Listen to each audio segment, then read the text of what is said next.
Step 6. Growing to 25 sales a day. In the wake of the 2008 economic crash, women and men in their 20s watched the corporate life they'd been sold come crashing down. As a result, aspiring entrepreneurs across the globe sat unfulfilled, chained to desks. The economy was flat, and the old way to success had collapsed, which stirred entrepreneurial desires among millions of young people itching to go out on their own. One of those 20-somethings was Aubrey Marcus. Like most hustlers, he tried his hand at a few entrepreneurial ventures, and he threw things at the wall to see what would stick. His first attempts, sex toys and hangover supplements. Neither gave him success or internal fulfillment. "I wasn't ready," he said, looking back. Although his attempts didn't lead him to the freedom he sought, they did show him how to create a product, how to sell, and how to advertise. The process also helped him network with others who could help him along the way. That's what led him to a lunch meeting with Joe Rogan. In the early days of Joe's podcast, now downloaded more than 200 million times per month, Aubrey advertised his sex toys on the show, becoming one of Joe's biggest sponsors. "I asked Joe what he was into," Aubrey recalled. "And he said, 'I'm really into nootropics right now.' I told him that I would create the best in the world." What he didn't tell Joe was that he had no idea what a nootropic was. But he promised Joe that he would develop the best one in the world.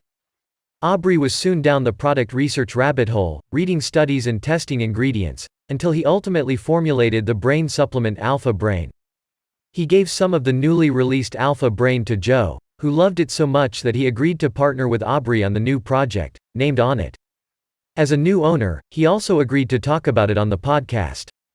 As a result, Joe brought Alpha Brain to his millions of subscribers on a weekly basis. The product quickly sold out, and Aubrey had to scramble to order more inventory. Aubrey is a perfect example that success often follows major failures. Failure has a way of opening new doors that you didn't see before. Even if your first attempt doesn't go the way you want, it can pave the way for your big breakthrough.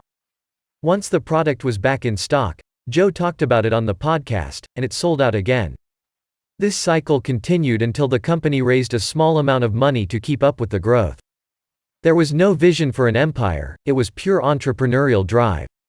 "I was just desperate to make something happen," Aubrey said. Before long, Alpha Brain was the best-selling brain-enhancing supplement ever. It created a category all on its own, natural nootropics. The company, however, was based on the success of just one product.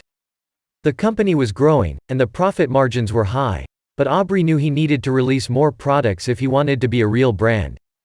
"It wasn't until then," Aubrey explained, "that I had a vision for what I was doing and why I was doing it."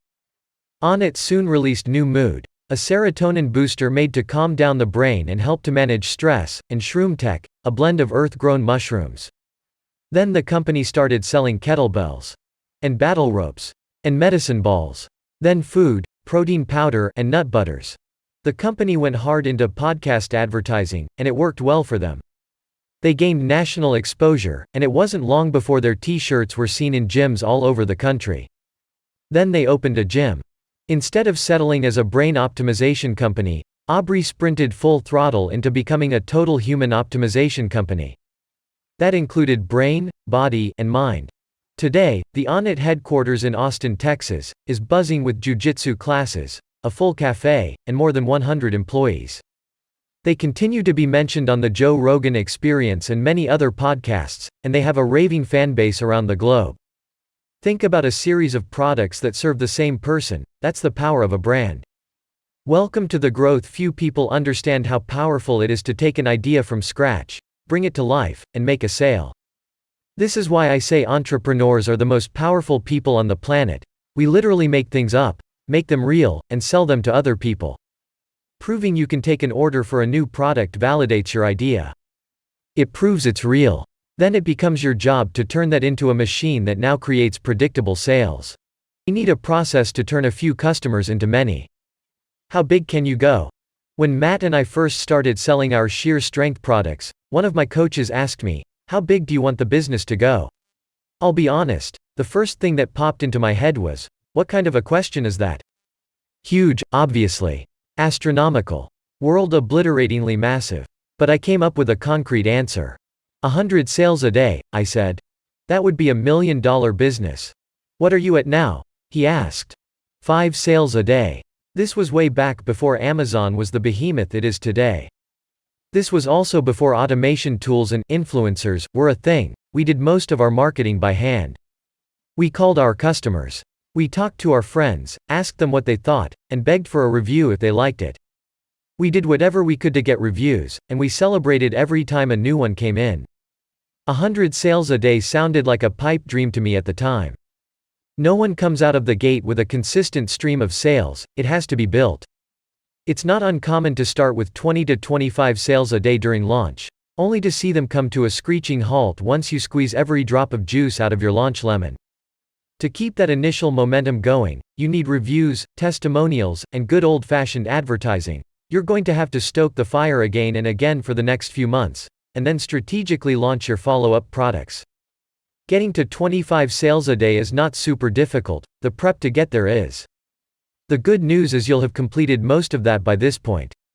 From here, every inch forward creates a compounding return because you begin to experience repeat customers. You have a list and a process, and the whole operation starts to become a machine. Without this prep, however, you can get stuck on how far you are from the magic number and lose hope.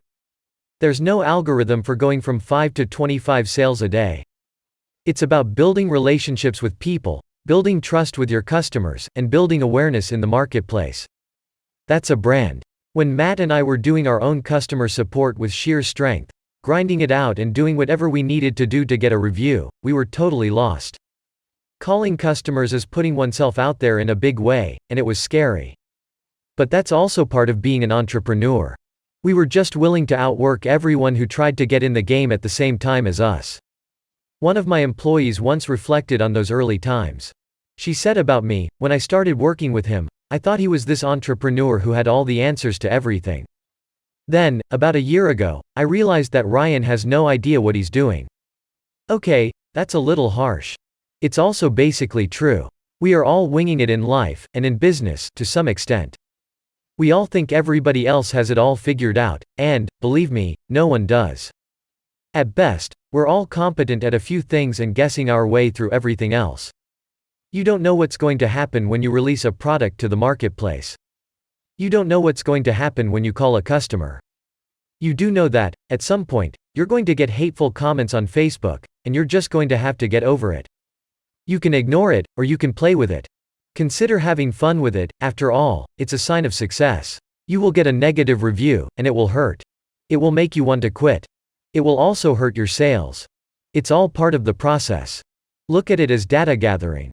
If you're too afraid of a few haters to build up a Facebook group, you're really going to suffer when it comes to growing the business past 5 or 10 sales a day. When I was in college, I planned on becoming a pastor. My professors in college prepared me to be ready for criticism. Sure, they meant while we were talking from the pulpit, but products aren't that different. Not everyone is going to like you or what you put out into the world. Someone will always be upset over something you said. It just comes with the territory. That's not to say that every call I made to a customer ended in angry tirades or tears. Occasionally they'd be pissed, but 9 times out of 10, people were blown away. Even the people who angrily asked, "Why are you calling me?" were taken aback a bit when I responded with, "I'm the founder of the company, and I just want to ensure you had a 5-star experience." That little touch, showing that I was already on the phone, genuinely interested in hearing about their experience, was enough to tip the scales. Addicted to feedback. There may be no formula or magic potion that guarantees sales growth, but I have found certain milestones do lead to a bump in sales. For example, you will see a major bump when you cross 25 positive reviews. And you'll see a bigger bump when you cross the 100 review mark because that means you're the real thing. There is something about seeing 100 people approve your product that crosses the bullshit detector in people's brains. Those first 25 to 50 reviews can be enough to get you over the 25 sales a day mark. 100 will almost certainly do it. Every market is a little bit different, but that's when you have enough in the marketplace to be legit, which often leads to a big spike in sales. Again, everybody wants a formula for how long it takes to get more sales and to hit those milestones, but it's just not predictable. You just have to do the work. The first time I launched a product, it took me about 3 months to get to 25 sales a day. Now I can do it in about 14 to 30 days because my customer list is bigger. I have thousands of repeat customers, and my process is more dialed in. You'll get there, too. When a customer purchases your product, you can follow up with him or her in one of two ways. One option is to reach out and say, "Hey, I hope you liked the product. Could you please leave us a review?" Pass. She has better things to do, dude. The second option is to say, "Hi, Natalie. Did your order arrive on time? I just wanted to make sure it got there when it was supposed to." That's a give. That's a deposit into the relationship bank account. When Natalie replies that it did, you follow up again, "Great, thanks so much for the feedback. I just credited $10 to your account as a thank you for letting me know. Is there anything else we should know about the brand? What would you like to see us release next?" Natalie is thinking, "Damn, this company is amazing." Now you're in an exchange. You're building a relationship. You're giving the customer something they love, value, and the thrill of feeling special, but getting so much more in return. Always go for the give. From there, if your customer gives you feedback or a great idea, keep going. "Hey, that's great to hear. Thanks so much for the kind words. If you feel like sharing about your experience, we would love your feedback in the form of an Amazon review." That'll do it, every time. When a customer does leave you feedback, screenshot it and post about it on Instagram. Publicly celebrate it. Show the community that you are listening. Your job at this point is to make your customers addicted to giving you feedback. They don't just like your product, they love giving you reviews. They love supporting a company that's so involved in their community. What if I'm stuck at 10 sales per day? You're going to get stuck at times. Some get stuck around 10 sales per day. They launch, get to 25 sales a day, then have pullback. They start thinking, "I don't know what to do now." They start worrying about numbers and algorithms and stop being curious about the process and the people behind the purchase. They don't open up customer loops. They don't think, "Who are my people, and where are they hanging out?" Instead, they figure, "Well, my product must not be good enough. Guess I better go find another product to launch." They spend all that time stacking the deck, building up an audience for a launch, and then they just walk away because it's not an instant success. Or, even worse, they think, "I don't understand. My product is better than everybody else's. It deserves more sales. Why aren't people buying it in droves?" Just because you think your product is better than anything else on the market doesn't mean it will outsell everyone else. That's not how it works. Any idiot, and I'm not calling you the idiot, can throw a product up for sale on a place like Amazon and start to get 10 sales a day. And that idiot can buy reviews from cheap Chinese accounts until he or she gets caught and banned. Yes, I know many people who have done this. It takes the willingness to keep grinding, being in the weeds, and cultivating a following to grow to 25 sales per day and beyond. If you plateau, your temptation is going to be to think bigger. I recommend you do the opposite, go super micro. Remember my advice to Ken? What can you do this week to get 10 more reviews? What can you do this week to blow a customer away? What can you do this week to motivate your following? Who can you contact this week who might talk about you publicly? I have students who get a bump in sales every time they talk about their product on their own personal Facebook page because they're communicating with a different set of people. They highlight a different feature about the product, or they simply hit people at the right time. Sometimes, doing the small things for long enough is all it takes. There are a few things that you can turn up to increase sales, though. 1. Use Amazon's pay-per-click platform. Amazon allows you to advertise within its own search results, which is extremely effective and expensive. You may have to spend more money acquiring the customer than you reap in profit, which means you'll be operating at a loss. However, you'll build your review machine, acquire new customers, and continue feeding the algorithm. In this case, it's better to take sales at zero profit than to take no sales at all. 2. Run video ads on Facebook, Instagram, and YouTube. If you decide to go this route, I recommend starting with customer testimonials as your first test. You can never sell your product better than other customers can. It's fast to test different messages and ads, so test several approaches until one of them clicks. 3. Put attention back into building your community. Turn your attention away from sales and instead put it into your community. Go back to the customer and what they want. Go back to stacking the deck. You can do a relaunch if you feel called to. The important thing is to return to interacting with your potential customers. I have a student, Name withheld for reasons that are about to become obvious, who is in the pet supplies business. He launched his first product and initially did well, but then he got stuck. He's not his own target demographic, so he doesn't already know the answers to what his customers want. That's okay. You can get past that as long as you're willing to listen closely to your customers. But he stopped caring about the people behind his product, which was his brand's death sentence. He came to me and said, "I'm stuck. How do I break out of this? What are you doing now?" I asked.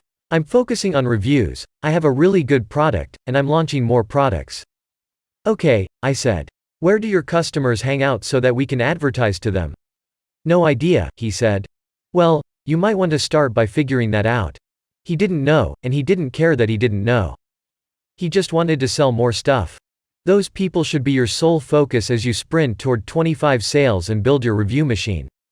You want to know who those people are, where you can find them, how you can create the best products for them. Then, if they love your products and brand and the experience you've created, maybe they will leave you a review. But, Ryan, what if I've tried everything and my brand still doesn't gain traction? At this point, some of you are going to be saying, "But I've done all of that, I've done all of the things, and I've done them well, and it still failed to gain traction." Why, Ryan, why? Honestly, I can't tell you why, but your customers can. If you ask them, they will tell you. Reach out to your most active followers and customers and ask for feedback. Do you want this? Would you buy this? Why or why not? And then you need to listen.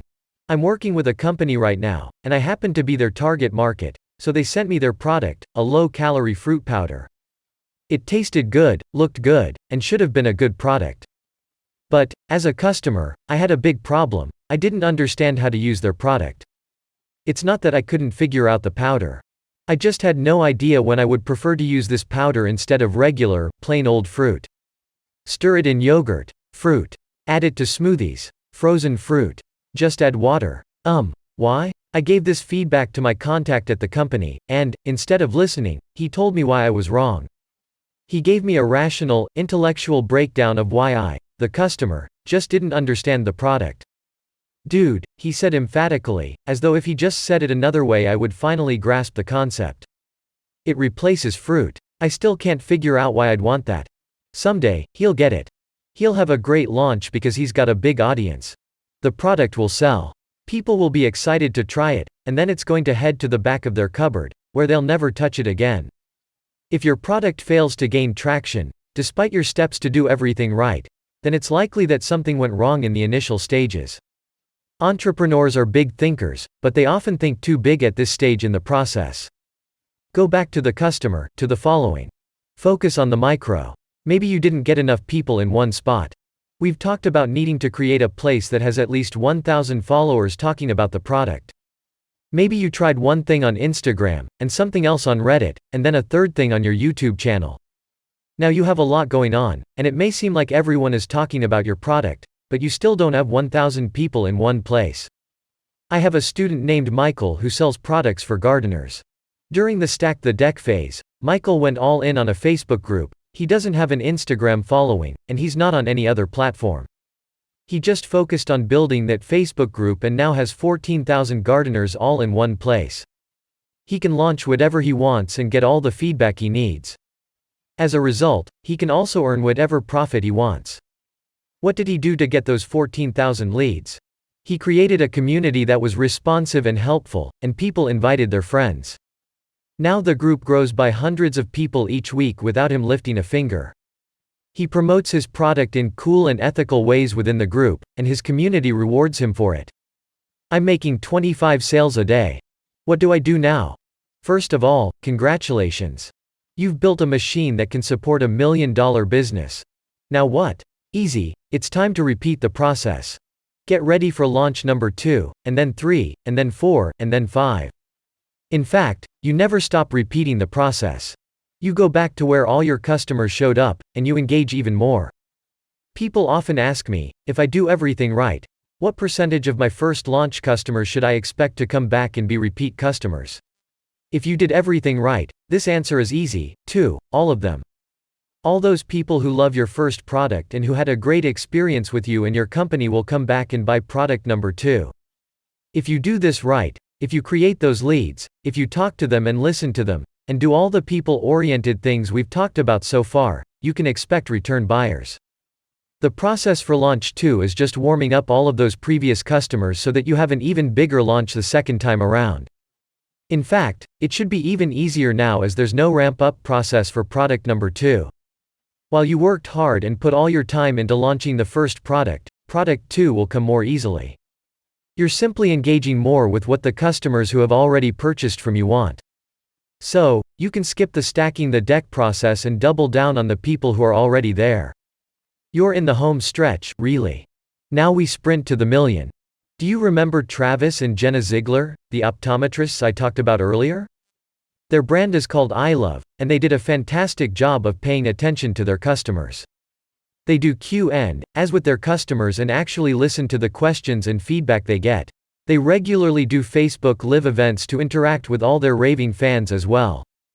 Their products have higher price points, but every time they launch a new product, they go from 0 to 50 sales a day within a few weeks. People leave reviews, and it snowballs. That focus gave them the machine that has now built a multi-million-dollar business. When you finally hit that magic number of 25 sales a day, it's time for you to start building your snowball, too. It's time to choose product 2. Let's look at how exactly to do that. Entrepreneur Spotlight. Jason Franciosa was coming off a failed business and searching online for what to do next when one of my ads popped up on his screen. Immediately intrigued, he decided to join my community at capitalism.com. After learning my method, Jason dove right in and launched his company, Element 26. Jason and his business partner, who is a doctor in physical therapy, looked at a bunch of ideas for products. In the end, they came to exactly where Matt and I had ended up with sheer strength. They targeted themselves as the customer. They were both avid weightlifters. The fastener on their weight belts always failed over time. It was pretty obvious what product to put out first, Jason told me. They knew that the true key to success with this product would be doing something different. They weren't alone in their struggles with Velcro. When they looked at all the biggest weight belt competitors, and read online reviews, the theme of failed Velcro was consistent and clear. They set out to design the best, most functional weightlifting belt possible, while solving that main problem: how do you fix the Velcro? They reached out to manufacturers and got a variety of samples. They looked at using buckles, clasps, and a clip with teeth that dug into the belt. They got prototypes of about 5 different solutions and tested them. They also considered what type of material they would use. The width of the belt, the shape, all of it came under scrutiny. All while sticking to their core values as a company of functional products for functional athletes. No marketing gimmicks. They finally settled on a self-locking buckle, a slide lock that actually supports the entire pressure of the belt as opposed to the Velcro. When they launched and marketed the product, they focused on the problem their belt would solve: the failing Velcro. By understanding what their audience was looking for, Jason and his partner centered all their marketing material on the design difference between their belt and others. It helped them stand out and eat away at the competition's sales, while still keeping their prices high. It also helped shape their reputation and started to build their brand within the space. Jason attributed a lot of his success to his product being different, and in bringing an obvious improvement to a well-used product in the CrossFit and weightlifting communities. But he also benefited from relationships with influencers. When it comes to influencers, Jason found cold calling ineffective, unless you just want to pay for a post. The best way is to meet people in person by going to events, having a handshake, providing some sort of value to the influencer, he said. Especially if you can understand what they care about and make that personal connection. It's even better if you can bring the influencers into the development cycle, which is what Jason and his partner are trying to do now. As you build new products, the influencers give input. What this ends up doing is creating a complete buy-in once the product launches. Influencer events are great, but going to events in your chosen market is just as important. At the end of the day, you're selling to a person, he said. Just because they're behind a computer screen doesn't change the fact that it's a person. How can you really know your people if you don't go to the events where they hang out and meet them face to face?